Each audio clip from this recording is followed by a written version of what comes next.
Now, your Super Doppler 10 forecast with meteorologist Ashley Baylor. Well, it has been an unbelievable weekend down along the Gulf Coast, especially in eastern parts of Texas, stretching from Houston through Galveston, through even parts of Dallas, Austin, San Antonio, into Corpus Christi. We still have Tropical Storm Harvey out there. The rain stretches across hundreds of miles all the way from New Orleans down just south of Austin, Texas. And right now we're still picking up on some heavy rain that is falling through the Houston metro area, and they really don't need any more rain at this point. It's just unbelievable. They've picked up about 2 feet of rain over the past 2 to 3 days. So even before Harvey actually made landfall, they were already tapping into some of the outer bands that allowed some rain to fall there. But the worst of it was really last night, because this one squall line set up right over the Houston metro area, and we had rainfall rates down there of 3 to almost 5 inches per hour. As I was saying earlier, there was one place just south of Houston that picked up 10 inches just in a matter of 90 minutes. And so unfortunately, nothing's going to let up for them anytime soon. There's going to be more rain that falls all the way through the middle of next week. Here's the latest track on Harvey. Winds still sustained at 40 miles per hour. It's only moving at about 3 miles per hour, so it's not moving very fast. It is expected to remain a tropical storm all the way potentially through Thursday. As you can see, it starts to make the track off to the north out towards Arkansas, where it will eventually fizzle out. We'll have some of the remnants of Harvey that will linger and kind of hang around the U.S. and maybe make its way up towards New England, but between now and then, things are just not going to get better for them. And if you haven't seen any pictures coming in from Houston or parts of Texas, be sure you go to our website, wavy.com. We have set up a slideshow of pictures there. I mean, your jaw will just be on the floor seeing some of those pictures coming in. Here's a look at our satellite and radar composite. I have it zoomed out so we can actually take a look at potential tropical cyclone 10, which is forecast to strengthen within the next 12 to 24 hours. The question is, what is it going to actually become? Could it potentially become a tropical storm? That's at least what the National Hurricane Center is saying, and this is going to be their track right here.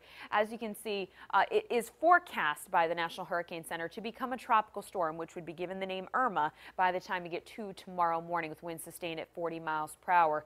The track keeps it overland, the center overland, all the way through Monday, and then here we are Tuesday morning as this potential tropical storm makes its way through northeast North Carolina and then tracks right over Hampton Roads and then eventually out to sea as an area of low pressure. But here are some things we have to keep in mind, that there is a lot of wind shear down there. And when you have wind shear, it doesn't really allow storms to develop, never much less strengthen. And also the center, according to the National Hurricane Center, stays over land. And so when you get that friction of the land, once again, it doesn't allow things to develop or strengthen very quickly, if at all. So I really question whether this will become a tropical storm or not. I really think at this point it may become a tropical depression. It could be a subtropical storm, or maybe even just your garden variety nor'easter. So this is going to be a wait and see situation, but no matter what title you give it, it is going to have some impacts here in Hampton Roads. So, I mean, the title of it is just kind of irrelevant at this point, honestly.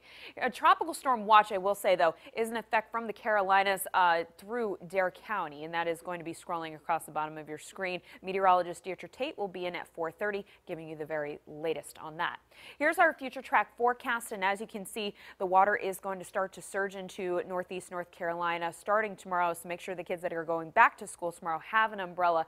And the rain continues to spread right into Hampton Roads and farther off to the north, going from Monday night into Tuesday. So Tuesday is looking like a rather wet day at this point. We could tap into some bouts of heavy rain, and that's when things could start to add up. But one thing to note is that our spaghetti models are pretty consistent here. So we're looking at anywhere from a ½ inch of rain to 1 inch of rain farther inland, a little bit higher closer to the coastline, especially along the Outer Banks.